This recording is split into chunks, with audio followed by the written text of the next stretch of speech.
Hello, my friend. The world of magic, filled with legends and ancient tales, is opening its gates once again. Tonight, in the Gryffindor dormitory by the crackling fireplace, I will share another story with my friends. Join us, for the magic is about to come alive. In the heart of a stormy October night, the ancient towers of Hogwarts School of Witchcraft and Wizardry stood like black spires against a restless sky. Rain lashed the windows of the castle's highest turrets, and thunder rolled like distant giants stirring in their sleep. Within the stone halls, where candlelight flickered and their portraits dozed, most students lay asleep in their warm four-poster beds, dreaming of enchanted creatures and Quidditch matches. But not Tom Riddle. Down in the quiet depths of the Slytherin common room, lit only by the greenish shimmer of the lake beyond its underwater windows, Tom sat alone at a table, hunched over a dusty book he'd borrowed without asking. His black eyes gleamed in the dim light, and his long, pale fingers turned the fragile pages with delicate precision. The book smelled of mildew and secrets. He was 16 now, tall and composed, with a voice as smooth as silk and a gaze that made even seventh-years lower their eyes. To most, Tom Riddle was a model student, brilliant, polite, ambitious. But beneath the surface lay a hunger, not for power alone, though power was never far from his mind. No, this night he sought something more elusive, permanence, a way to defy death. He had found at last a clue. It was not in the main text, but in the scrawled margin of a chapter on ancient magical artifacts. A nameless note in cramped ink, likely penned decades ago, that read, "The soul divided shall not die. Slytherin's legacy lies deeper than the chamber. Seek the vault beneath the serpent's spine." Most would have dismissed it as a mad scribble, but Tom's mind seized upon the words like a predator scenting prey. He whispered them again, savoring the weight they carried. The Chamber of Secrets was already his domain, known to no other.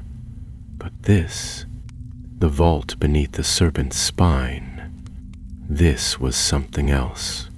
He stood, closing the book softly, and tucked it under his cloak.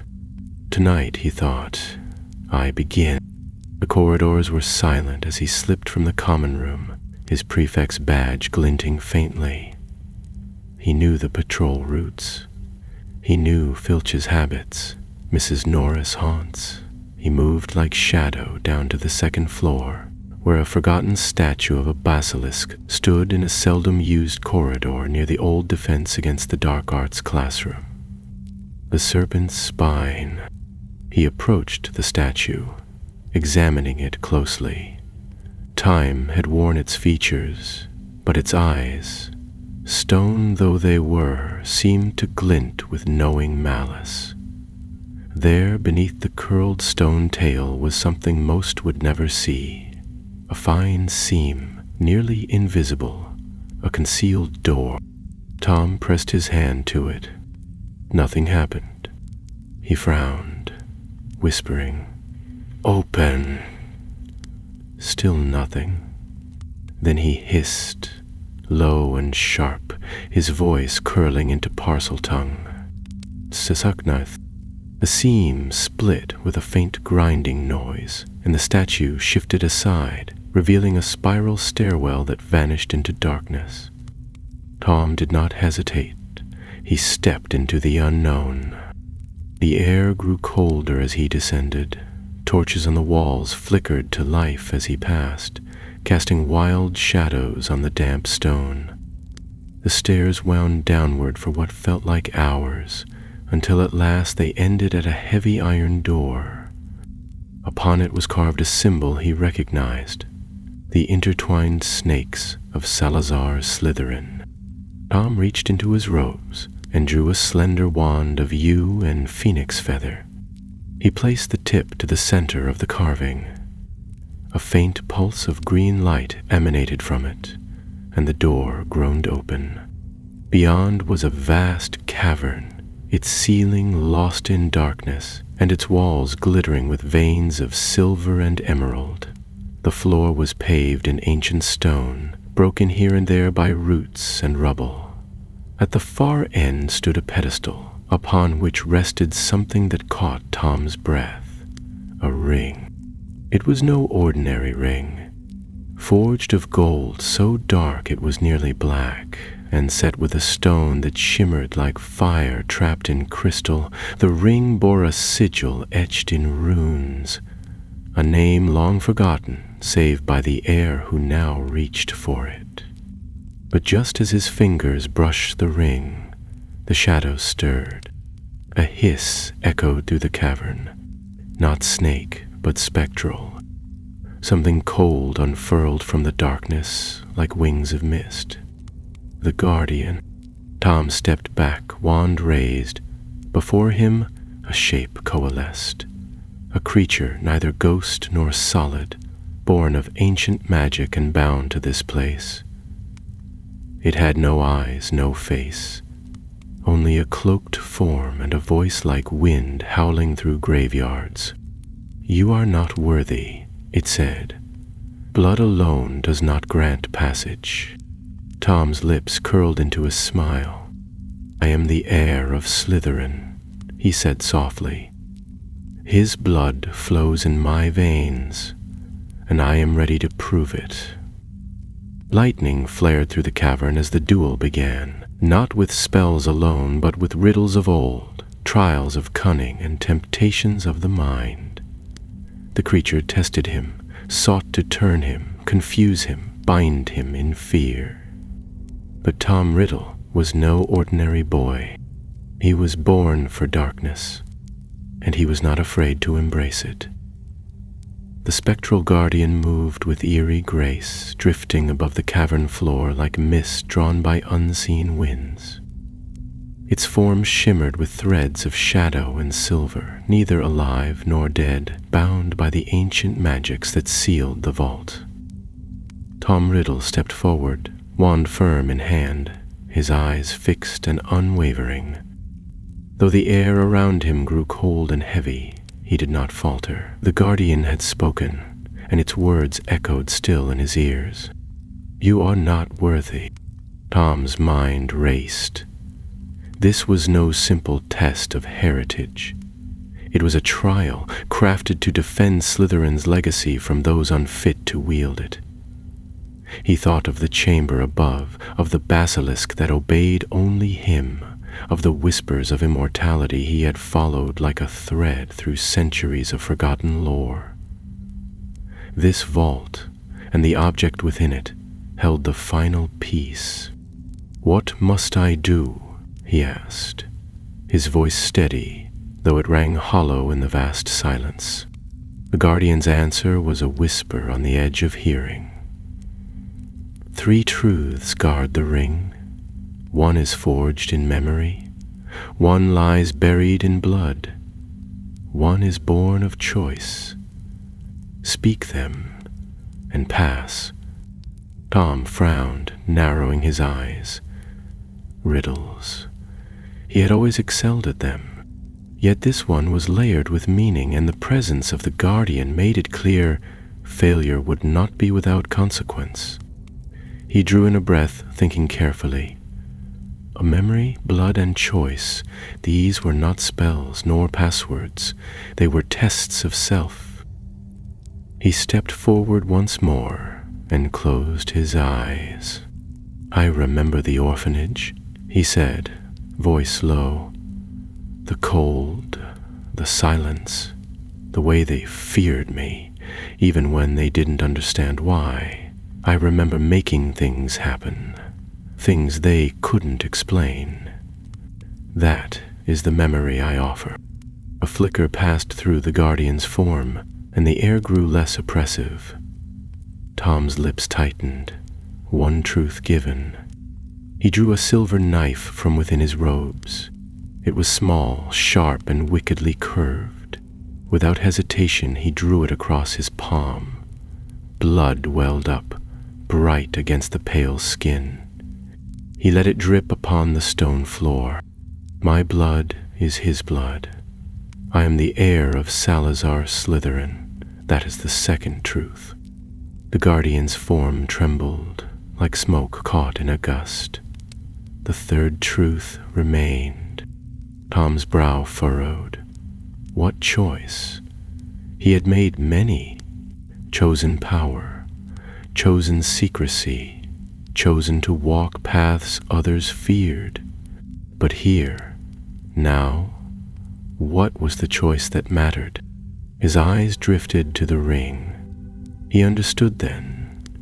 The choice was not simply to take the ring, but to embrace what it represented. The sundering of the soul, the beginning of immortality, yes, but also the beginning of monstrosity, a path from which there would be no return. He raised his head. I choose to divide my soul, he said quietly, to live beyond the grasp of death. That is the third truth. The guardian screamed. It was not the sound of rage, nor sorrow, but of release.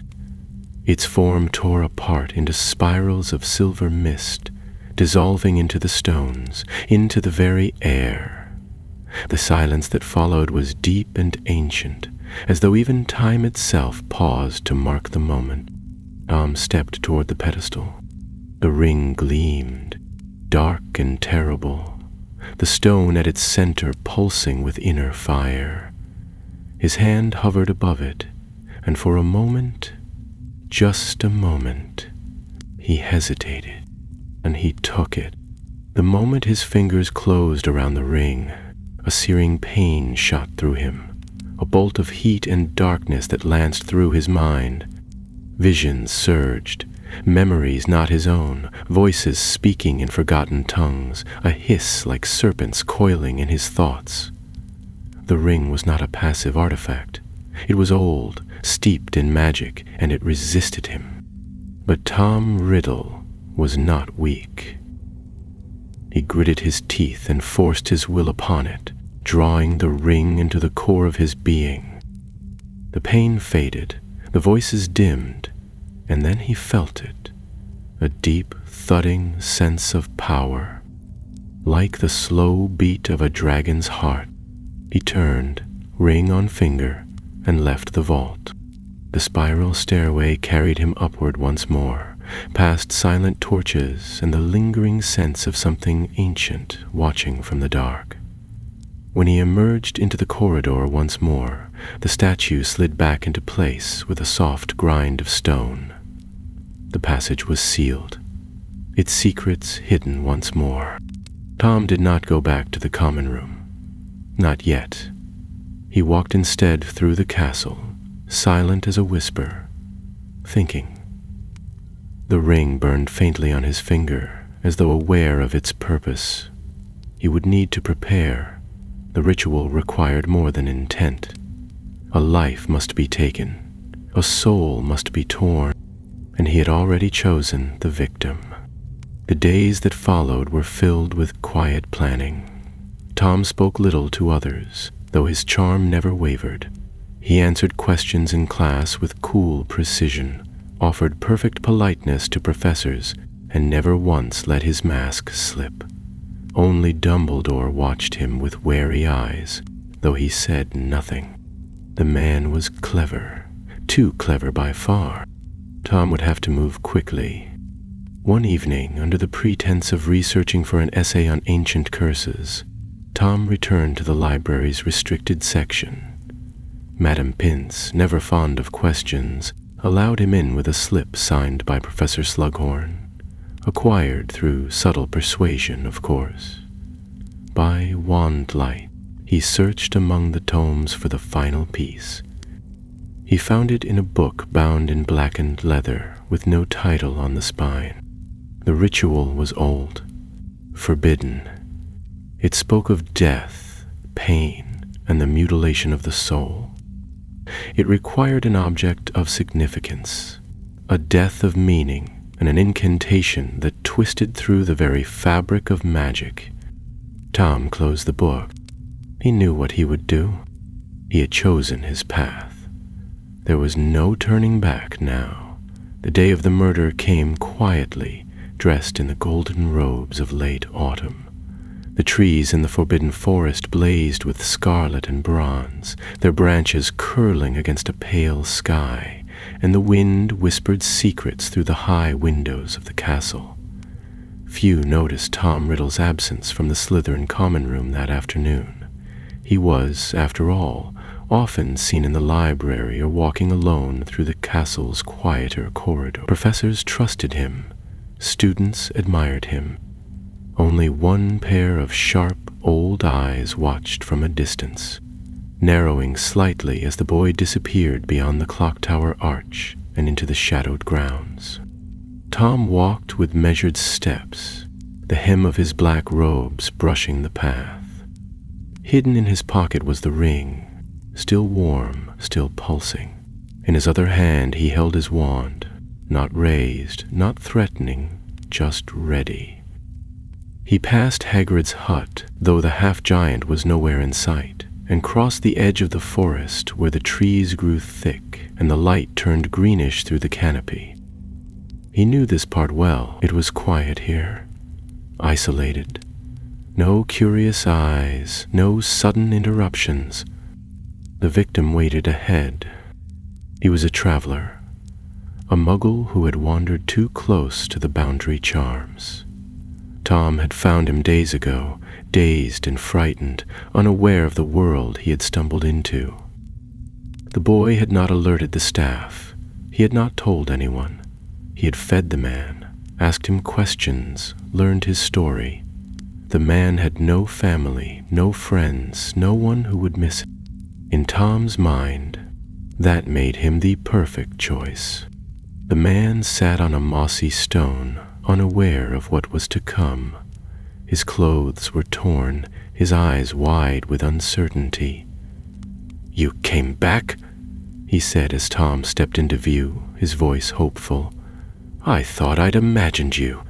I don't understand where I am." Tom smiled gently, though the gesture didn't reach his eyes. "You've been lost," he said, his voice low and calm.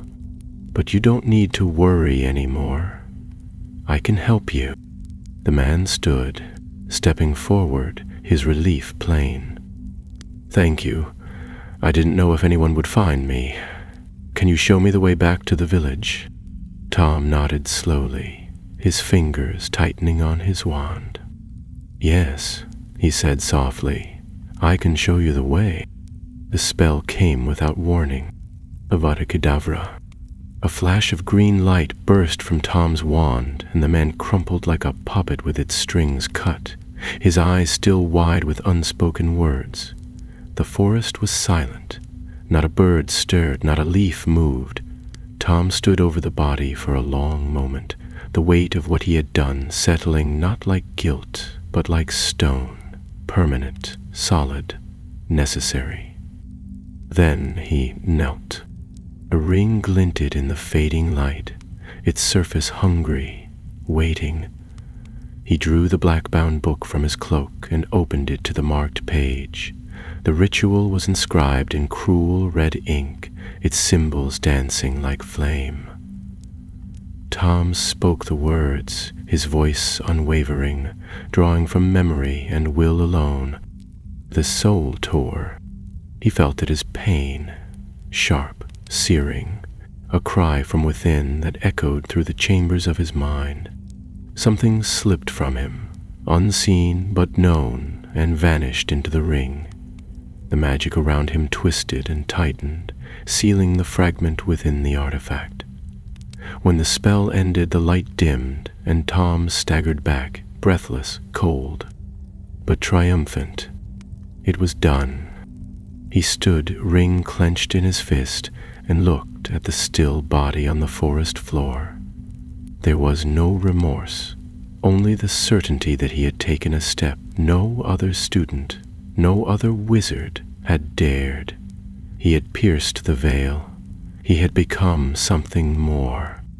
Tom buried the body with a flick of his wand, deep beneath the roots of a twisted tree. He would return later to erase the trace, to ensure none could find it. Then he turned and walked back toward the castle, the ring heavy in his pocket. Dumbledore was waiting for him near the greenhouses. The professor's arms were folded, his expression unreadable beneath the shadow of his half-moon spectacles. "Out for a walk, Tom?" he asked, his tone mild. "Yes, sir," Tom said at once, his face composed, his voice calm. "I had a headache. I thought the air might help." Dumbledore nodded slowly, eyes searching the boy's face. "The forest is a dangerous place, even for a skilled student. I trust you've not been wandering too deep." "Of course not," said Tom, offering a faint smile. "I know the rules." "I'm sure you do," said Dumbledore, still watching. "But sometimes, even those who follow rules lose their way." Tom inclined his head. "I always find my way back." Dumbledore said nothing more. He stepped aside and let the boy pass. Back in the Slytherin common room, Tom moved like a ghost, silent and watchful. He returned the book to his trunk and placed the ring in a velvet-lined box, locking it with spells that would take a curse breaker a week to unravel. He sat for a long time in the quiet, the green light from the lake casting strange ripples on the stone walls. He did not feel guilt. He did not feel sorrow. He felt power. The following days passed like shadows at twilight. He resumed his usual habits, attending classes, answering questions with ease, charming his peers with flawless manners. But something had changed, not in his face, not in his voice, but in the depth of his gaze. A hardness, a stillness, like the eye of a storm. Professor Slughorn noticed it, though he could not name it. "You've grown even more focused lately, Tom," he said during one of their private chats in the potions classroom. "Driven, really. Have you something in mind for your future?" Tom smiled, the same careful smile he always used. "I'm thinking," he replied. "There are things I wish to learn, things I wish to preserve." Slughorn chuckled. "Ever the scholar. Well, if anyone can leave a mark on the wizarding world, it's you." Tom inclined his head. "I intend to, Professor, I truly do."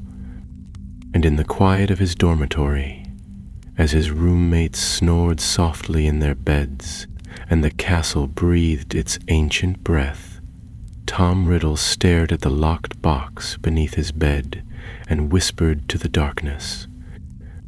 Home down.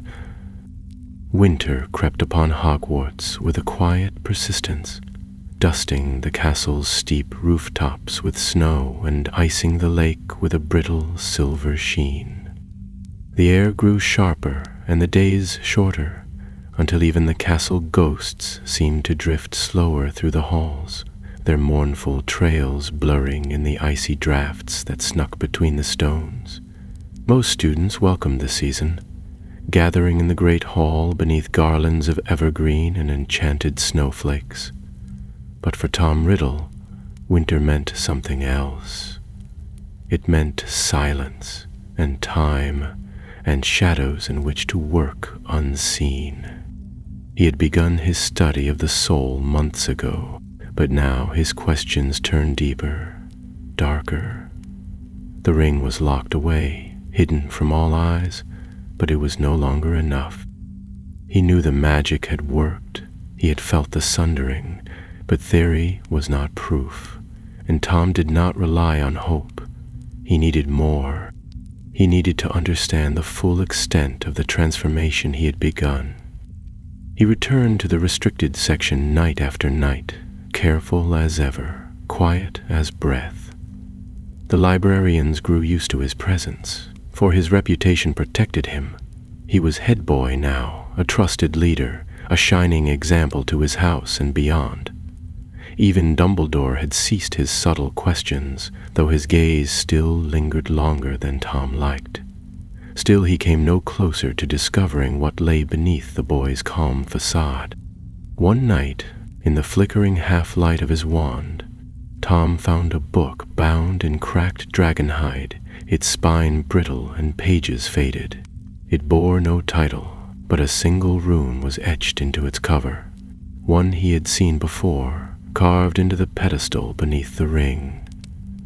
His breath caught. This was no ordinary text. It was old, written in a hand that curled like smoke, and the language shifted beneath his eyes, slipping between Latin, Greek, and an older tongue he recognized only in fragments. This was not a book meant to be read by many. The passages within spoke of soul magic, fragmentum spiritus, and the ways in which wizards had, throughout history, attempted to preserve their essence beyond the grave. Some had bound themselves to portraits, others to enchanted phylacteries or ancestral tombs, but only a few had dared the act of division, and fewer still had succeeded. One passage made Tom pause.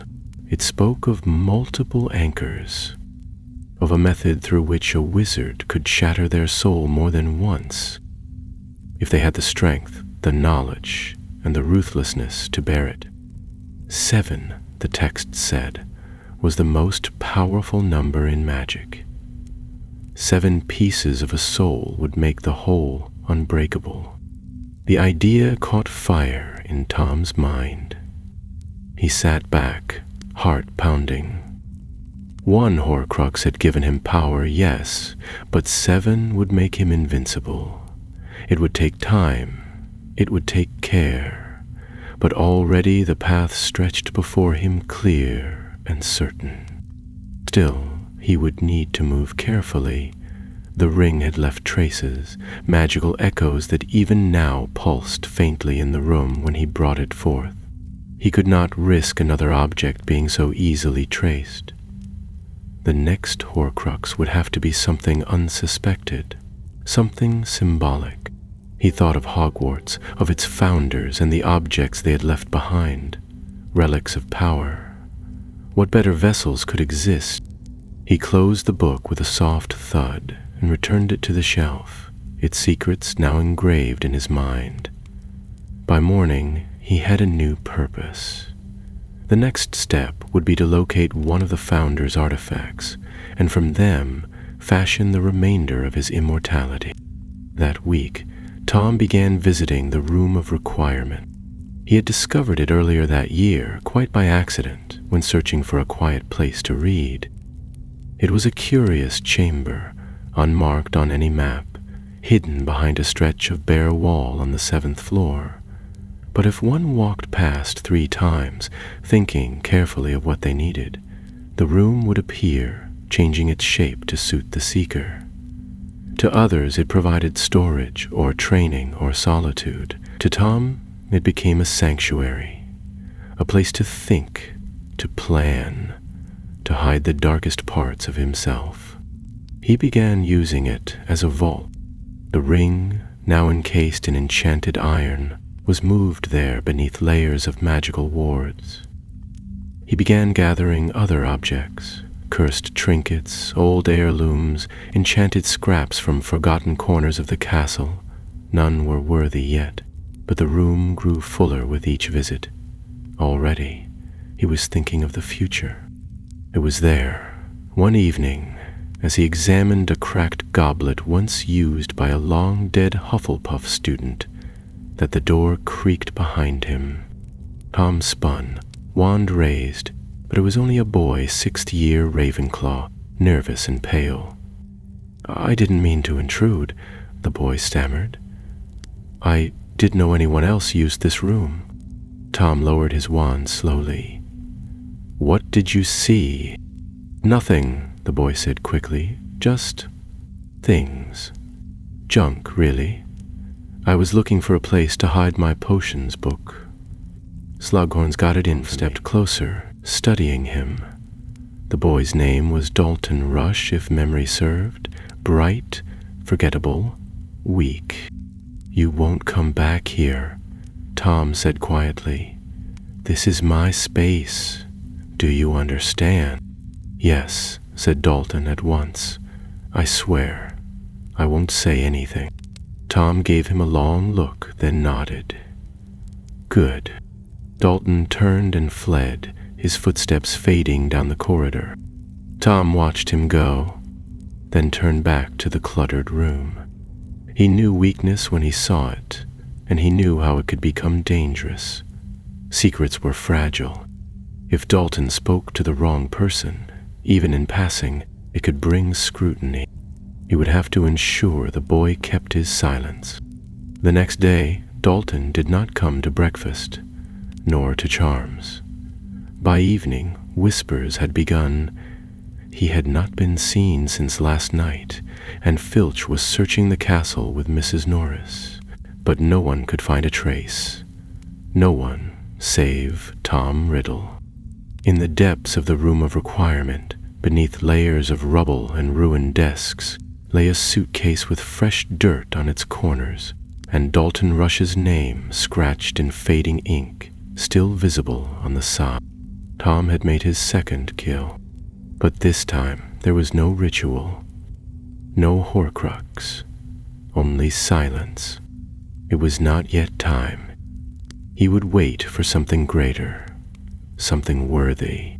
He had plans now, and patience, and above all, he had purpose. Christmas came to Hogwarts in a flurry of frost and celebration. The castle was transformed once again with wreaths of holly and ivy, trees tall as towers dressed in shimmering baubles, and garlands charmed to twinkle like stars. Snow fell gently through the enchanted ceiling of the great hall, and the fires in the common rooms crackled with a warm golden cheer. Students laughed and exchanged gifts, some remaining behind for the holidays, others boarding the scarlet train to spend a few short weeks with family. Tom Riddle remained. He always did. There was little for him outside the castle walls. The orphanage in London was gray and cold, and though the matron still dutifully sent her annual letter, he had not replied in years. Here, within the walls of Hogwarts, he was powerful, he was respected, he was safe. More importantly, he had work to do, and with fewer students wandering the corridors, he could go about it without fear of interruption. He spent his days reading and his nights exploring. It was on one such night, a few days before Christmas Eve, that he found the clue he had been hoping for. A fragment of parchment slipped between the pages of a musty tome on wizarding lineages. It bore no signature, but the ink was faded and formal, the hand that had written it old and practiced. It spoke of a cup, golden and ancient, passed down through generations of Hufflepuff's descendants. A relic, it claimed, hidden after the final heir died without issue, last seen in the possession of a woman named Hepzibah Smith. Tom's heart quickened. He had heard the name before, long ago, spoken in passing by a visiting ministry official. She was wealthy, eccentric, and lived in a manor near Little Hangleton. Most believed her senile, though it was whispered that her collection of magical artifacts rivaled that of Gringotts itself. This was no coincidence. He returned the parchment to the book and closed it carefully. The rest of the holiday passed in quiet preparation. Tom made inquiries through subtle means, writing polite, charming letters under false names, requesting information about the Smith estate, its wards, its history. He learned that Hepzibah rarely left her home, that she was fond of flattery, and that she employed a small staff, including a nervous house elf named Hokey. More importantly, he discovered that she was known to entertain select visitors, those who could speak eloquently of history, lineage, and magical craftsmanship. He arranged his visit with care. By early spring, Tom Riddle had left Hogwarts under the pretense of visiting family. In truth, he apparated to a hill overlooking a great house of red stone and tall windows, nestled among thick trees and curling smoke. Hepzibah's manor stood proud despite the years, its gates creaking open with a whisper of enchantment as he approached. She greeted him herself at the door, dressed in heavy velvet robes, her face powdered and pink. My, she cooed, her rings flashing as she clasped his hand. A handsome young man from Hogwarts. You must be a charmer. Do come in, dear boy, come in. Tom smiled with practiced ease, stepping inside. It's an honor, madam. I've heard much of your collection and your generosity to the school. I thought perhaps you might allow me a glimpse. Hepzibah beamed, clearly delighted. Of course, of course. Any friend of Hogwarts is a friend of mine. Let me show you something truly special. He followed her through grand halls lined with tapestries and glass cases, each filled with curious artifacts. An enchanted harp that played itself, a mirror from the age of Merlin, a set of cursed dueling gloves once owned by a notorious outlaw. But none of it interested him, not truly, until she led him to a locked cabinet near the hearth. I don't show these to just anyone, she said with a giggle, but you, dear Tom, you've such good manners, a credit to your house, I'm sure. She opened the cabinet with a whispered charm. There it was. The cup was small, made of gleaming gold, with two finely wrought handles and a badger engraved upon its side. It shimmered with a magic all its own. Even without touching it, Tom could sense the power that lingered in its depths. Old, proud, and pure. Helga Hufflepuffs, Hepzibah said proudly. Passed down from her descendants. I bought it from a distant cousin, completely legally, of course. Tom studied it with reverence. It's magnificent. And this, she added, reaching deeper into the cabinet, you'll like this even more. She brought forth a heavy locket, dull with age but etched with a curling serpent. He recognized it at once. His breath caught. That was his. Salazar Slytherin's locket, long thought lost. His mother's family heirloom. I'm afraid this one's not for sale, Hepzibah teased. I've always had a fondness for it, you see. Makes me feel rather noble. Tom's expression did not change, but within his chest something burned. These were not trinkets to be hoarded by a vain, foolish woman. They were relics of power, of heritage. They belonged to him. He left that afternoon with promises to return and polite gratitude in his voice. 2 days later, Hepzibah Smith was found dead in her drawing room, her tea spilled across a velvet cushion, and the house elf Hokey beside her, weeping and confused. The ministry investigated, of course. The locket and the cup were never found. Tom returned to Hogwarts just in time for term to resume, his robes immaculate, his eyes calm. He had used the locket. He had used the cup. 2 more Horcruxes made, each forged in death and sealed with spellcraft so dark that even the stones of the castle seemed to shudder when he passed. He had hidden them well. One in a distant cave by the sea, protected by enchantments and inferi. The other placed in a vault beneath the foundations of a ruined chapel, where no one dared tread. He was careful. He was patient. But he was no longer a boy. He was becoming what he had always been destined to be. The final months of Tom Riddle's schooling passed with a quiet intensity. His name was spoken with admiration in every corridor, his presence requested by professors, his achievements recorded in glowing detail. He received full marks in nearly every subject, except divination, which he dismissed as nonsense. He walked the halls like a prince, robes immaculate, gaze unreadable. Even the portraits turned their heads as he passed, and the younger students whispered about him in awe. Yet beneath that smooth surface, something deeper stirred, darker, colder, older than anything that belonged in a boy of 18. He had created 3 Horcruxes now, each more potent than the last, each hidden with obsessive care. The act of soul-splitting, once agonizing, had grown easier. The pain had not vanished, but it no longer daunted him. He studied the effects with clinical detachment, charting how his emotions dulled, how fear seemed to slip away like a memory, how even guilt had become a ghost with no voice. If that was the price of power, then he paid it gladly. But Tom was never content with what he had. He sought more, and so he turned his gaze back to Hogwarts, not as a student, but as a legacy. He began asking quiet questions, always veiled in politeness, about the possibility of returning to teach. He told Slughorn it was his dream to pass on knowledge, to guide young minds. Slughorn was delighted, of course, and promised to speak to the headmaster on his behalf. Tom knew better than to go directly to Armando Dippet. The man was old, uncertain, easily swayed. A subtle push would do. But it was Dumbledore who intervened. The meeting took place in the headmaster's office, beneath the watchful gaze of silver instruments and slumbering portraits.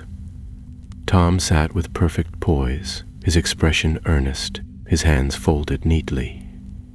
Dippet smiled at him, impressed and tired. But Dumbledore, seated nearby with his long fingers steepled beneath his chin, watched in silence. "You've been a remarkable student, Tom," said Dippet kindly. "Your record is without blemish. Your recommendations, very impressive indeed." "I only hope to serve the school as it has served me," said Tom smoothly. "I've learned so much here. It would be an honor to give something back." There was a pause, and in that silence Dumbledore spoke. "And you wish to stay here, Tom?" The question hung in the air, gentle but pointed. Tom met his eyes, those blue eyes that saw too much, and smiled. "This castle has always felt like home." Dumbledore's gaze did not waver. "Many who feel that way still find it best to leave for a time, to grow, to explore, to return later with new wisdom. You are gifted, but gifts require experience to be shaped into mastery." Dippet nodded, clearly deferring. "Wise words, yes, wise. Perhaps in a few years, Tom, we might revisit the question. You'll go far. I'm certain of it." Tom bowed his head graciously, concealing the cold that coiled beneath his skin like smoke.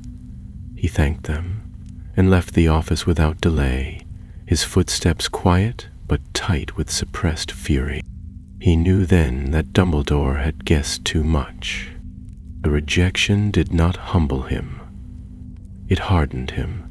He returned to the room of requirement that night, pacing among the relics and cursed artifacts he had hidden away. His sanctuary had grown into a hoard, and now it seemed to breathe with the same hunger that twisted within him. He stood before the iron box containing the ring and opened it slowly.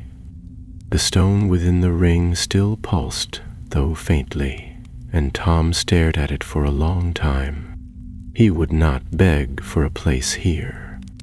If Hogwarts would not accept him as its guardian, then it would one day fear him as its master.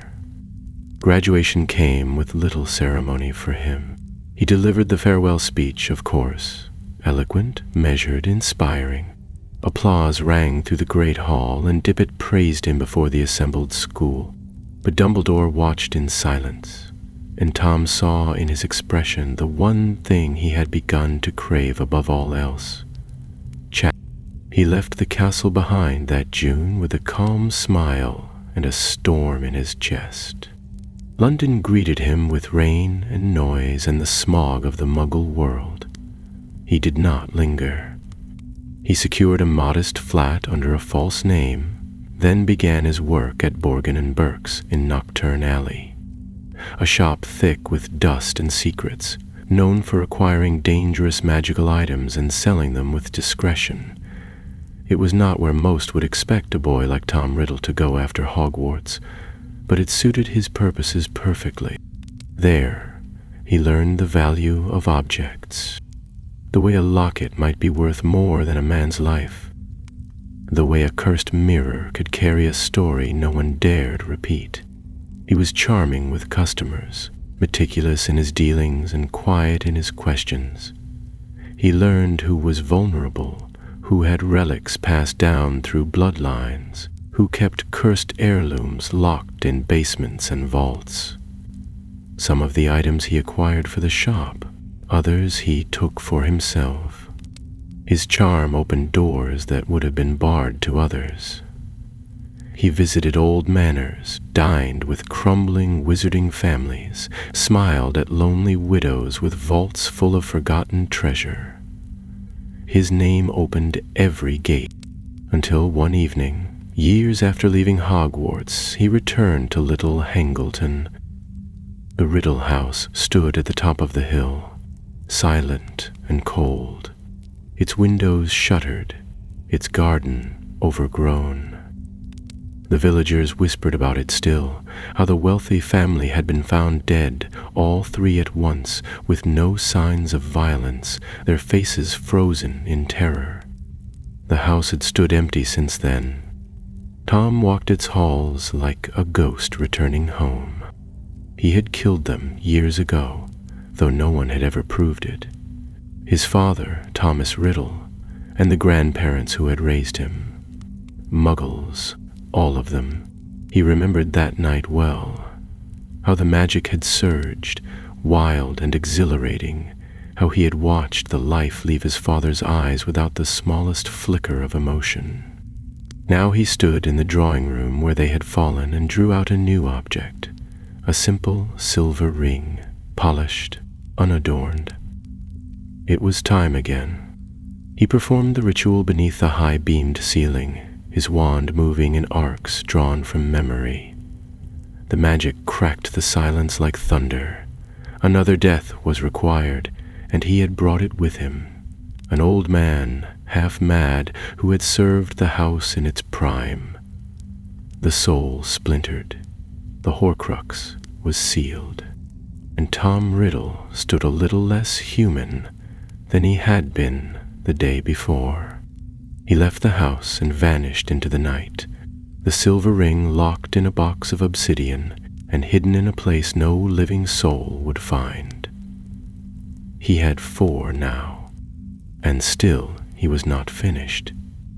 The years passed, but Tom Riddle did not age as others did. His features remained pale and handsome, his dark eyes sharp with purpose, though something about him began to change, something subtle at first.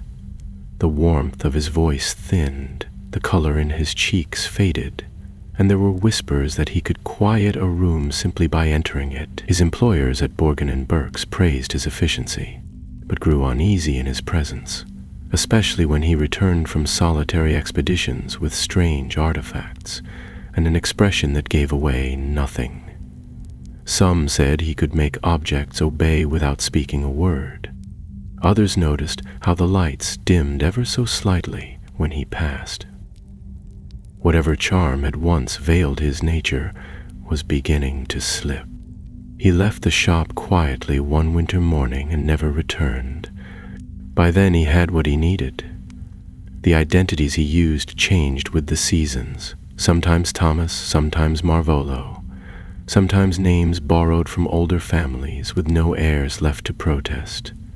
He moved through the wizarding world like a shadow in silk, learning, watching, gathering. It was during this time that he found the 4th relic of the Founders, the diadem of Rowena Ravenclaw. Its trail had gone cold centuries ago, lost somewhere in the mists of legend, said to grant wisdom beyond measure to the one who wore it. Many believed it had been destroyed or buried with Ravenclaw herself, but Tom had studied more deeply. He found a clue in the writings of a ghost, none other than the Grey Lady, Rowena's daughter, who wandered the halls of Hogwarts in silent sorrow. He had spoken to her once as a student, and now he returned, years later, draped in a glamoured appearance that flickered only when he willed it. She did not trust easily, even in death. Their conversation was long and careful, full of half-truths and polite restraint, but in the end she told him where she had hidden the diadem, not as a favor, but because she believed no living man would ever find it. But Tom Riddle was no ordinary man. He returned to Hogwarts one night under cloak of invisibility, though no such magic could truly hide him from the castle itself. The stones recognized his steps. The walls remembered him. He walked the 7th floor in silence, past the same bare stretch of wall where the room of requirement waited. He knew it would take on the shape he needed most, and so it did. The room opened into a vast hall of forgotten things, a place where centuries of students had hidden broken brooms, cursed books, vanished cauldrons, and unspeakable secrets. It stretched in every direction, lit by flickering torches and filled with towering piles of relics that had not seen daylight in generations. Somewhere within this maze, Ravenclaw's diadem lay waiting. He searched methodically, refusing to call for it aloud, refusing even to whisper. The diadem was old magic.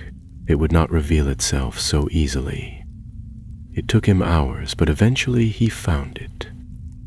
Perched atop the head of a crumbling statue, half buried behind a wardrobe and a suit of rusted armor, the thin circlet glimmered with blue-grack sheen, etched with delicate runes, the eagle of Ravenclaw soaring from its center. Even after all these years, the diadem hummed with power.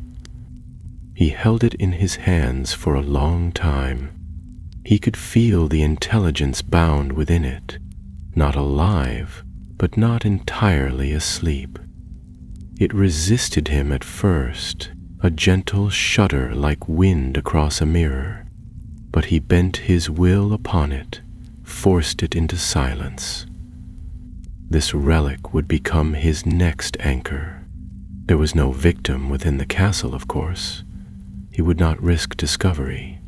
Instead, he left the diadem hidden in the room of requirement, buried once more beneath centuries of junk, but this time protected by curses and concealments so complex that no student could stumble upon it by chance. He committed murder the next day, a vagrant wizard in Nocturne Alley, nameless and unwanted, chosen because no one would care. In an alley choked with smoke and waste, he whispered the words that split the soul once more and bound a fragment to the circlet of wisdom. The diadem became the 5th Horcrux, and now even his name began to shift. He no longer used Tom, except when he had to, and even Riddle became rare. He began styling himself as Lord Voldemort, the name he had crafted as a boy, drawn from the letters of his heritage, reshaped into something powerful, something feared. Those who heard it first laughed or dismissed it as theatrical, but the laughter faded quickly. The name clung to the edges of things. Rumors in Diagon Alley, mutterings at the ministry, reports of disappearances and dark magic left unexplained. He was building something, slowly, carefully, in the shadows. At first, his followers were few, men and women disillusioned with the ministry, proud of their bloodlines, eager for the return of wizarding supremacy. He chose them with care, bound them with oaths, flattered them with promises of power and purity. They called themselves the Death Eaters, though none yet knew the full truth of their master's ambitions. To them, he was a revolutionary. In truth, he was preparing to remake the world in his image. One night, in a cavern deep beneath the earth, where no map could guide a stranger and no light entered from above, he began the ritual for his 6th Horcrux. He had chosen the object carefully, a snake, large, powerful, and strangely intelligent. She had come to him unbidden, as though drawn by his magic, and he had named her Nagini. She became his familiar, his companion, his living vessel. The death required for her transformation was not swift. It was precise, personal. He took the life of a ministry worker who had once tried to question him, a man who had seen through one of his disguises and followed him too closely. The man had no family, no allies, just a sense of duty that had led him to ruin. With the soul fragment bound in Nagini, Voldemort felt himself change once again. Not just colder, but stranger. The world around him seemed slower, thinner, as if it mattered less. He began to feel untethered from ordinary things, food, warmth, sleep. His mind burned with constant fire. Even those who served him began to notice the difference, though none dared speak of it. He was no longer bound by the rules that governed other men. He had made himself other. He had stepped beyond the veil. And yet, for all his power, one piece remained missing, the 7th. He knew it must be crafted with care, more than any other. It would be his final safeguard, the keystone in his path to immortality, and he would not trust it to any object born of this age. He would seek something ancient, something legendary, and in time he would find it. By the time Lord Voldemort returned to Hogwarts again, the castle had changed, though not as much as he had. Armando Dippet had passed away, and the headmaster's office now belonged to Albus Dumbledore. The old man's influence had grown, his reputation stretching far beyond the boundaries of Britain, and his presence was no less formidable than before. Yet despite the growing storm in the wizarding world, Hogwarts remained, as it always had, a bastion of old magic and older secrets. Voldemort did not come in open sight. He entered the grounds under concealment, his face hidden beneath enchantment, his voice unspoken. No student saw him pass, and no teacher heard his steps. It was not yet time to make his presence known. His visit was not one of confrontation, but of completion. For though he had walked these corridors as a boy, though he had wandered their secret paths as a student and claimed their hidden relics as a man, there was still one final treasure he had never found. The sword of Gryffindor was lost to him. Dumbledore had kept it well guarded, and it was of no use to him now. But there were whispers, old ones, about a relic even older, one that Salazar Slytherin himself had hidden away. Not a weapon, but a charm, buried in the heart of the castle, deep in stone, unseen for centuries. He searched for days, haunting the edges of the castle in places long forgotten, the foundations beneath the dungeons, the frost-bitten catacombs near the Black Lake, the sunken alcoves in the lowest basements where the stone wept with age. He passed through walls others believed solid, down staircases long collapsed, using spells long since outlawed. Hogwarts, for all its mystery, had been built on a foundation of blood and magic, and Voldemort knew how to speak its language. He found it at last, beneath the ruins of a chapel near the edge of the forest, where only the foundations remained. The ground had been burned by some long-forgotten battle, and trees no longer grew there. Beneath the stone altar, hidden by curses woven into the very soil, he unearthed a small, circular medallion. It was simple, unadorned, but ancient, and upon its surface was carved a symbol he recognized at once. A serpent devouring its tail, the mark of Slytherin's earliest teachings. The endless cycle, life conquered by cunning. He brought it with him into the forest, where the air was still and no creature stirred.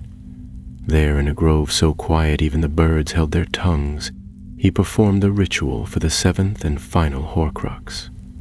This time, the death was not random. It was personal. He killed a witch who had once taught him briefly, an old, forgotten tutor from the orphanage, muggle-born and kind-hearted. She had no idea who he had become, but she remembered his name and had spoken it aloud in a place he wished it buried. He took her life without hesitation, bound the soul shard into the medallion, and sealed it with fire and stone. 7 pieces now existed in the world, 6 scattered and hidden, and the 7th still inside the body that bore the name of Lord Voldemort. He had become what no wizard had ever dared to be, immortal in the truest and most terrible sense. He could not be destroyed, not while these pieces remained. Death, which stalked every other creature from the day they drew breath, could no longer touch him, and still he was not satisfied. The creation of the Horcruxes had changed him more than he had expected. His appearance had begun to shift. His eyes lightened, growing red around the pupils, and his skin grew paler with every passing year. Mirrors became less friendly. His hands, once slender and elegant, became longer, bonier, as though even his body wished to match the soul he had broken. He wore hoods more often. Shadows clung to him like smoke, yet his power was unmatched.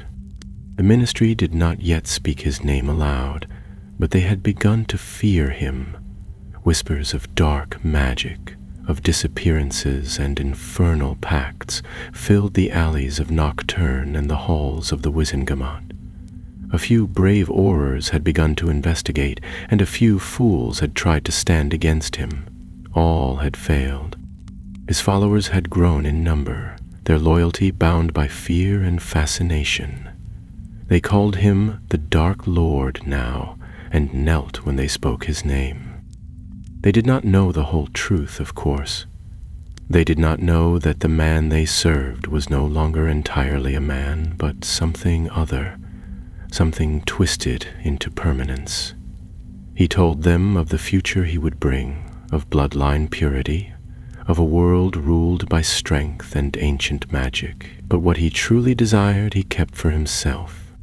He desired to conquer death, not merely to escape it, not merely to delay it, but to master it utterly. And for that he would need more than Horcruxes. He would need the secrets of the oldest magic known to wizardkind. He would need to learn what even the founders had failed to teach. He would need the Deathly Hallows. It was then, as he studied the legends of the Peverell brothers, that he began to hear the name Harry Potter.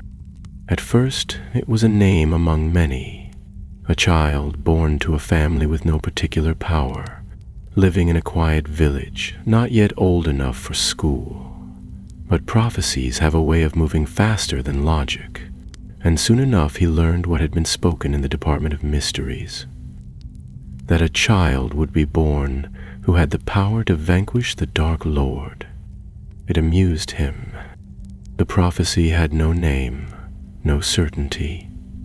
But when he discovered that the child had been born at the end of July, and that his parents had defied him 3 times, he made his choice. He would strike first. He would destroy the child before he could become a threat. He would end the prophecy before it began. He gathered his wand, donned his cloak, and slipped through the veil of the world with the ease of smoke rising from fire. He would go to Godric's Hollow. He would kill Harry Potter, and in doing so he would prove that there was no fate stronger than Lord Voldemort. The night Voldemort chose to visit Godric's Hollow was clear and windless, the stars strewn in thick clusters across the sky, watching in cold silence as fate began to turn. He had learned the location through treachery, the trust of James and Lily Potter, betrayed by a friend whose loyalty bent beneath the promise of survival. The Fidelius charm, strong and ancient, had fallen with a whisper, and now the way lay open. He walked the path in silence, not a blade of grass bending underfoot, the air around him taut with enchantment. Godric's Hollow was still and sleeping, a small village steeped in history and old magic. It had seen its share of triumphs and tragedies, but none would compare to what was coming. Houses sat close together, their chimneys trailing thin curls of smoke. Doors were shut, windows shuttered. Somewhere in the distance, a dog barked, then went quiet again. The church bell had already struck 9. The night was deep. He found the house easily enough. It stood at the end of a narrow lane, neat and modest, a white picket fence marking its edge. Lights flickered behind the curtains, and from within came the soft cry of a baby. Voldemort paused at the gate, not out of hesitation but of certainty. The moment had arrived. He raised his wand and stepped through. The wards around the house had been strong, layered with care and desperation, but with the Fidelius broken, they parted before him like mist. He crossed the threshold without resistance, his presence noticed too late. A sudden rustle inside, hurried footsteps, the muffled voice of a man shouting for his wife. These were the final moments of the Potters as they had been. James was the first to meet him. The young wizard burst into the front room, wandless, caught by surprise. He shouted something, defiance perhaps, but the killing curse struck him before the word was fully formed. Green light filled the room for a heartbeat. Then James Potter fell where he stood, eyes wide, the glasses he always wore askew upon the rug. Voldemort stepped over the body without a second glance. The child cried louder now, a high, sharp wail that echoed up the staircase. Voldemort ascended, each step calm, controlled, inevitable. At the top he found Lily, the boy in her arms, her eyes wild with fear and fury. She stood between the crib and the door, trembling. "Stand aside," he said, almost gently. "No," she breathed. "Please." "Not Harry." He raised his wand. "I give you this one chance. Stand aside." She shook her head, tears glinting in her eyes. "Kill me, then." So he did. The curse struck her squarely, and she fell without a sound, her body collapsing beside the crib. The child shrieked, confused and terrified, reaching out for a mother who could no longer move. Voldemort turned his gaze upon the infant, whose scarless brow furrowed in fear. And then, without hesitation, he cast the final curse. Shavada Kedavra. A green light burst forth, brighter than before, surging with all the power of a wizard who had shattered his soul, who had defied death 6 times already, who feared no one. But as the light struck the child, it faltered. It bent. There was a scream, not of pain, but of shock. Voldemort felt his body rend itself apart, his soul torn from its shell, not with precision but with chaos. The world spun. The house cracked and shook. Walls burst. A roof collapsed. Fire leapt through wood and plaster. Then there was only wind, cold, wild wind, and a darkness like none he had ever known. His body was gone, destroyed, his magic scattered. His soul, what remained of it, drifted in the void, shrieking silently. He had never imagined this. He had feared death, studied it, defied it, but he had not understood what it meant to be unmade, to become nothing. For the first time since boyhood, he was powerless, lost, though not dead.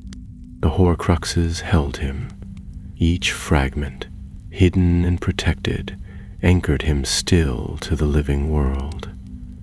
He could not die, not completely, so he clung to life as a shadow, a whisper, a remnant of hate, unable to act, unable to speak, existing only in the cracks between magic and mortality.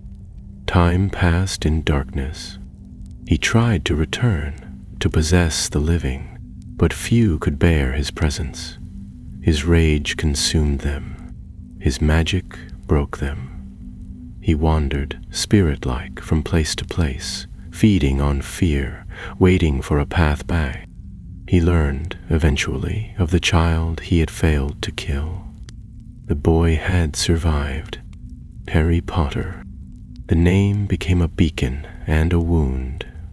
The wizarding world celebrated, called the boy who lived, unaware of the cost. Voldemort had vanished, his body destroyed, and so they believed him gone. But Harry Potter had not merely survived the killing curse. He had repelled it, and in doing so something had happened, something Voldemort could not understand at first. Part of his own soul had clung to the child, desperate to survive, latching on in the instant of unmaking. A fragment now lived within the boy, an unintentional Horcrux. He raged when he realized it, powerless to undo it. Yet it tied them together, boy and monster, life and shadow, linked in a way that no magic had foreseen. Years passed, and Voldemort remained in exile, his name fading into myth, his followers scattered or imprisoned. But he waited. He was patient. He watched the boy grow, hidden in the body of a snake, or clinging to the back of a weak-minded wizard, always plotting, always seeking the next moment when he might rise again. He would return, and when he did, he would finish what he had begun. The forest of Albania was old and dark, its trees gnarled and tangled with moss, their roots like sleeping serpents beneath the leaf-littered ground. Wind rarely stirred the canopy, and sunlight touched the forest floor only in brief, trembling rays. It was a place where time moved slowly, where creatures no longer named by men stirred in burrows deep beneath the soil, and there, hidden from the eyes of both Muggle and wizard, something darker moved. Restless, bitter and broken. It had taken years, but the remnant that had once been Tom Riddle had found a place to haunt. He could not take form, not truly, but he could drift through shadows and creatures, inhabiting weak minds and feeble bodies. He was a parasite now, clinging to life with hate as his anchor. His soul, fractured and incomplete, was more wraith than wizard, more whisper than man. Yet his thoughts were sharp still, his memories whole. He remembered every name, every slight, every wrong done against him, and above all he remembered the boy. Harry Potter. The name gnawed at him. While the wizarding world believed him gone, Voldemort watched from afar. He felt it when his followers were hunted and captured, when Azkaban filled with those who had once called him master. He felt the cold pride in Dumbledore's speeches, the relief in the Ministry's silence, the foolish hope that his reign of fear had ended. But he also felt the movement of his Horcruxes, each one tethered to the world, pulsing with distant magic, keeping him from the true death he had once feared. They were safe, untouched, hidden with layers of magic so old and terrible that even the most skilled curse-breaker would hesitate to meddle. And yet, none of them could return him to his body. He needed a host. Years passed in the forest. He possessed animals, snakes, small mammals, birds, but their bodies burned out quickly, unable to contain his power. He took refuge in the minds of travelers, poachers, loners, unlucky men who strayed too close to his chosen haunt. But each time the body rotted, The soul shrieked, and the will gave way beneath the strain. It was not enough. Then, at last, a name reached his broken consciousness. Quirinus Quirrell. He was a timid man, a scholar of no great talent, whose fascination with the dark arts had led him to wander places wiser men avoided. When Quirrell entered the forest, seeking lore and ancient spells, he found more than he had hoped. Voldemort watched him from the shadows, circled him, tested him, and found him wanting, but useful. Weakness could be shaped, and ambition, however mild, could be coaxed into submission. Quirrell's possession was slow and methodical. Voldemort did not leap upon him like a beast, but crept in, voice by voice, dream by dream, until the man no longer knew which thoughts were his own. By the time Quirrell returned to England, he was no longer alone. The Dark Lord had wrapped around him like a second skin, feeding from his strength, hiding behind his eyes. The body was imperfect, frail, but it served a purpose. At last, Voldemort could act again. He returned to Hogwarts once more, not as student, nor as ghost, but as parasite. It was almost poetic.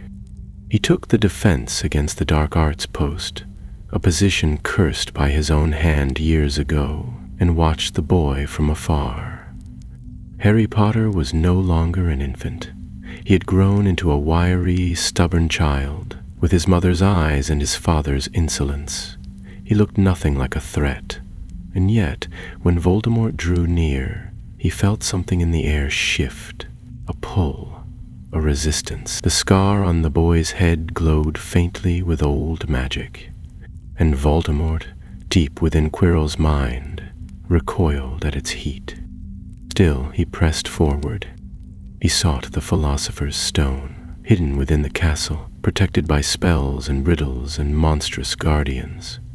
The stone promised life, renewal, a chance to regain his body fully. Nicolas Flamel's creation had defied death for centuries. What Voldemort had splintered his soul to achieve, the stone had done without sacrifice. It was maddening and marvelous, and he would have it. He plotted. He tested the defenses. He manipulated students and staff alike. But the boy was always there, always watching. Somehow, impossibly, Harry Potter continued to thwart him. From the midnight duel to the Mirror of Erised, the child stood in his path again and again. And then, on that final night beneath the trapdoor, in the depths of the castle where the stone waited, Voldemort faced him at last. He had expected fear. He found defiance. Quirrell reached for the boy, and pain surged through him, blinding, searing pain that ripped through flesh and shadow alike. The child's touch was agony. Lily Potter's sacrifice had left a mark not only on her son's skin, but in his blood, a protection Voldemort could not endure. He fled. Quirrell's body failed. The host crumbled. The spirit was cast out once more, shrieking into the void. But he did not die. The Horcruxes held firm. Again he drifted, less than shadow, less than mist, burning with rage, trembling with hate. Harry Potter had stood against him and lived a second time. No one else had ever done so. It was no longer enough to kill the boy. He had to break him, ruin him, erase him from prophecy and memory alike. The years that followed were bitter and slow. Voldemort wandered, gathering strength piece by piece, feeding on pain and fear, calling to those who had not forgotten him. Slowly the old alliances stirred. Wormtail, weak and pathetic, returned to serve him. Through treachery and ancient magic they fashioned a crude body, fragile and revolting, but enough to act, enough to strike. Then came the graveyard. Harry Potter, lured to the tomb of Tom Riddle's father, tied by blood and prophecy, watched as the ritual began. bones of the father, flesh of the servant, blood of the enemy. Voldemort rose once more, whole and reborn, stronger than he had ever been. The Horcruxes had done their work, but the boy had escaped again. This time, the Dark Lord did not vanish. He stood in full view of the world, wand raised, eyes red with power. The war had begun. The time for secrets was over. And yet, in the deepest vaults of his mind, where no Death Eater dared to tread, Voldemort still wondered about that moment in Godric's Hollow. The boy had lived. The curse had failed. And something had broken that night. Not just his body, not just his plans, but the unspoken law that death obeyed no master. He had shaped the first Horcrux with cold intent, but the last he had made by accident. And in that mistake, fate had carved a scar neither time nor magic could erase. The return of Lord Voldemort did not sweep across the wizarding world in a blaze, but in whispers and tremors, like the first shivers of a storm before the wind. The Ministry denied it, of course, denied it so vehemently that their lies began to sound like prayers. Dumbledore was called mad, Harry Potter delusional. The Daily Prophet spun stories, editorials, and slanders, but no spell can halt the truth forever. Darkness was stirring, and those with eyes to see could not pretend otherwise. Voldemort had no need for proof. He had his body again. That alone was victory. But he was not content to simply rise. He sought to build anew, stronger, more ruthless, more deeply rooted than before. The old followers came creeping back like moths to a flame. Some knelt in fear, others in worship, and a few in silence, bound by oaths they had never truly broken. But the Dark Lord did not trust easily. Many were tested. Some did not survive their welcome. Treachery, he had learned, often wore familiar faces. He moved carefully. The Ministry was not yet his to conquer. Its halls still held too many with lingering loyalty to Dumbledore, too many eyes that would resist. But Hogwarts remained the heart of all magical Britain, and from within that castle flowed the future, the children, the bloodlines, the beliefs. He would not take it by storm. He would take it through fear, through slow corruption, until its very stones forgot the name of Albus Dumbledore and echoed only his. Yet even as he wove his webs, he could not shake the truth he had long buried. The boy lived. Harry Potter had stood against him again, wand to wand, spell to spell, and had survived. The connection between them deepened with each encounter. Voldemort could feel the boy's presence in his dreams, could sense his thoughts, his fears. Sometimes it came as pain in his scar, a flare of anger or doubt that wasn't his own. Sometimes it came as visions, glimpses of corridors, names spoken, faces half seen.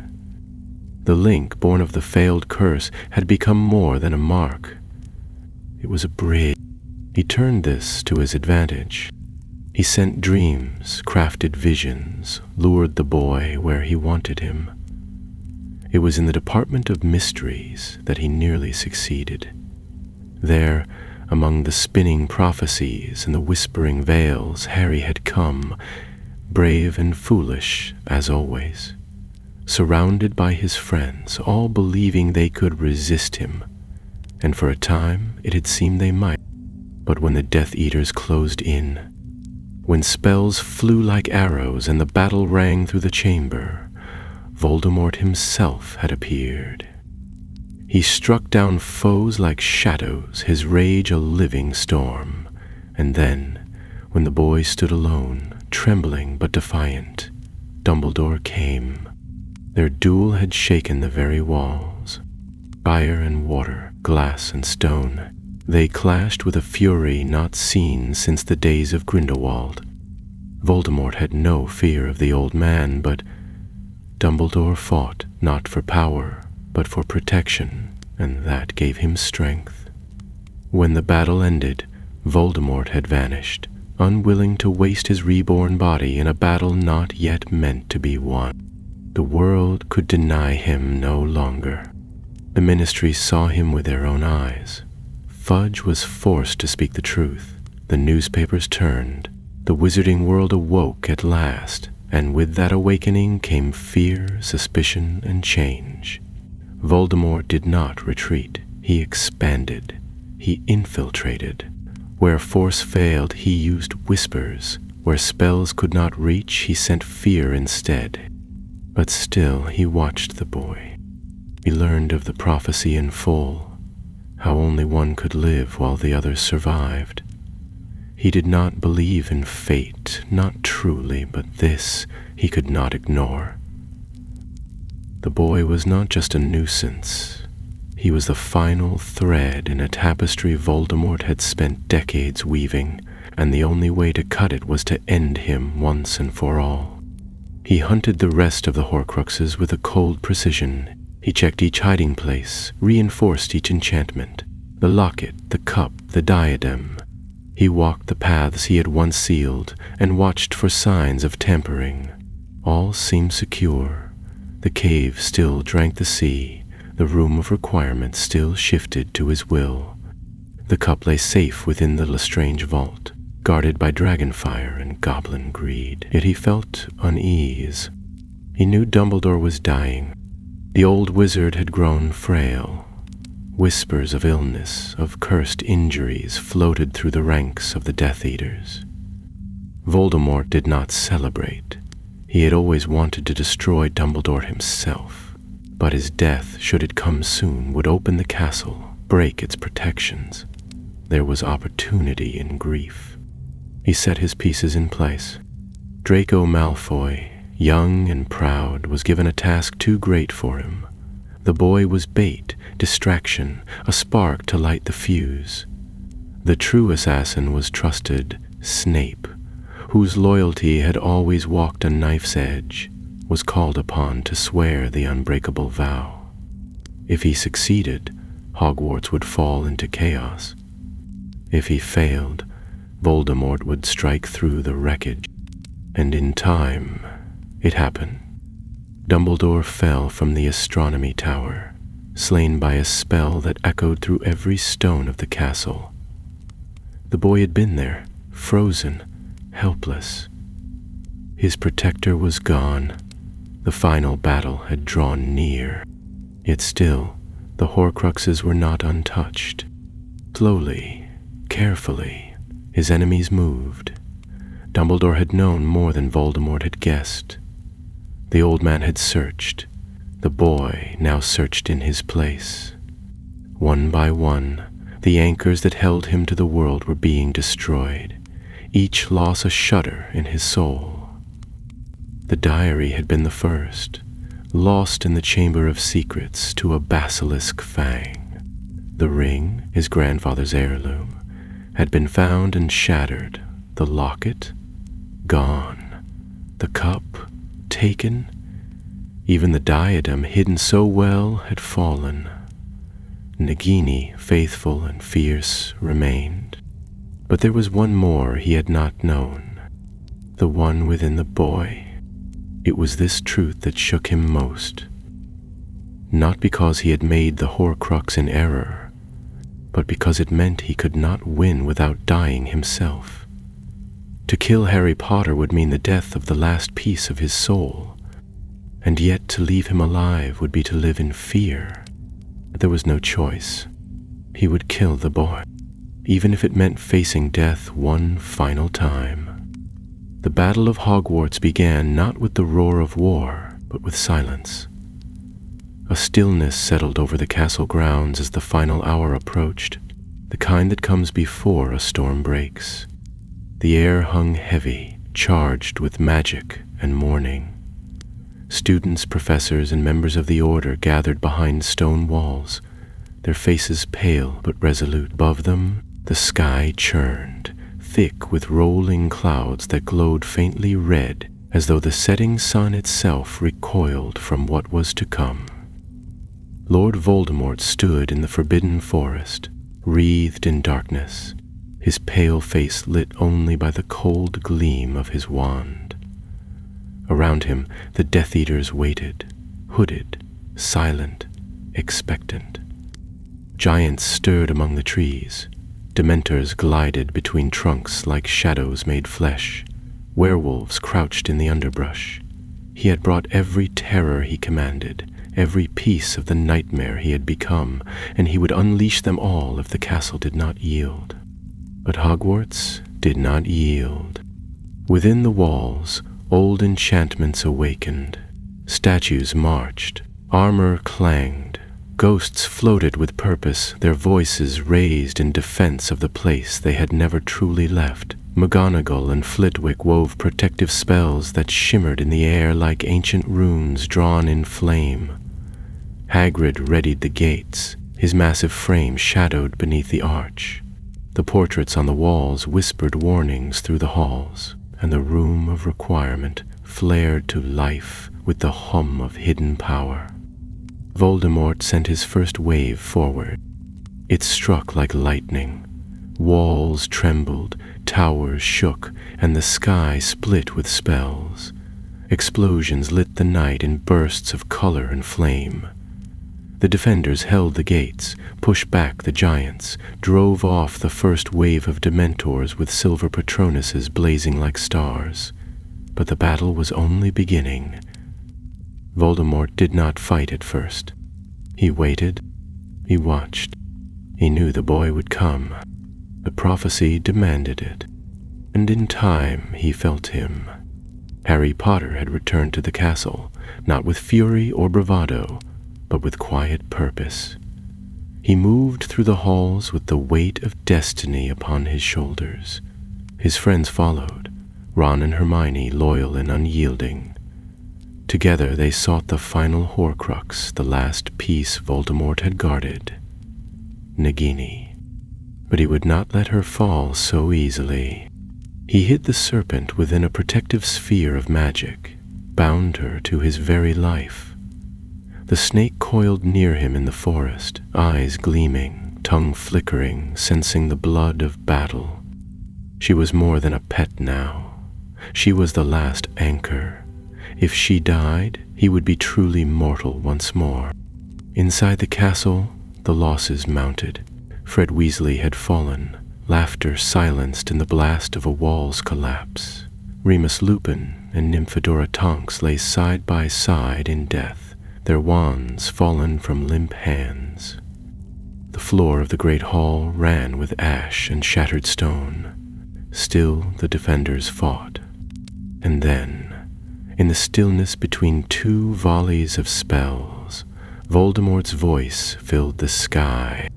It came not from a mouth, but from everywhere at once. Low, cold, commanding. You have fought, you have resisted, but it is over. I do not wish to spill more blood. I seek only one life. Harry Potter, give him to me, and the rest of you may live. You have 1 hour. The silence that followed was deeper than before. The castle shivered, and in the quiet, Harry made his choice. He walked alone into the forest, his cloak tucked away, his wand left behind. In his hand, he held only a single object, the golden snitch Dumbledore had left him. He pressed it to his lips. I am about to die, he whispered, and the snitch opened. Within it lay the resurrection stone. He turned it in his fingers and ghosts emerged. His mother, his father, Sirius, Lupin. All of them pale and glowing with the light of the world beyond. They did not speak of turning back. They did not offer him comfort in lies. They walked beside him, silent, until he reached the clearing where Voldemort waited. The Death Eaters parted. The snake hissed low. Voldemort's eyes gleamed red. Harry did not raise his hand. He looked into the face of the man who had killed his parents, who had shattered his world, who had tried to erase love itself. And he stood tall. "No wand?" Voldemort asked, voice high and cold. "No.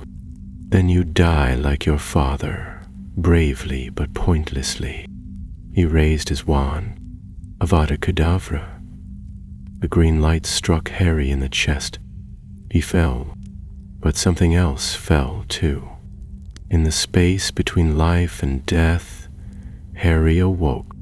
It was a strange place, white and endless, neither cold nor warm, with the sound of distant wings fluttering above. There he met Dumbledore once more, not a ghost, but whole and wise, seated beside a broken, whimpering thing that lay beneath a bench, twisted and screaming. "That," said Dumbledore, his voice filled with sorrow, "is the peace of Voldemort that lived within you. It is dying now." Harry listened. He understood. He could return if he chose, and so he did. He woke, gasping beneath the cloak of but he did not move.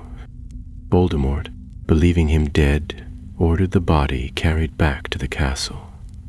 He marched at the front of his army, triumphant, calling for surrender. The defenders were broken. Their hope lay silent in Hagrid's arms. But then, Harry stood. The lie was broken. The battle surged once more. In the final duel, Harry faced Voldemort in the Great Hall, as spells flashed and voices cried out. Around them time seemed to slow, wands raised, words spoken. The Elder Wand, torn from its last true master, refused to kill the boy who had never truly died. The curse rebounded. Lord Voldemort fell. No scream, no fire, just silence.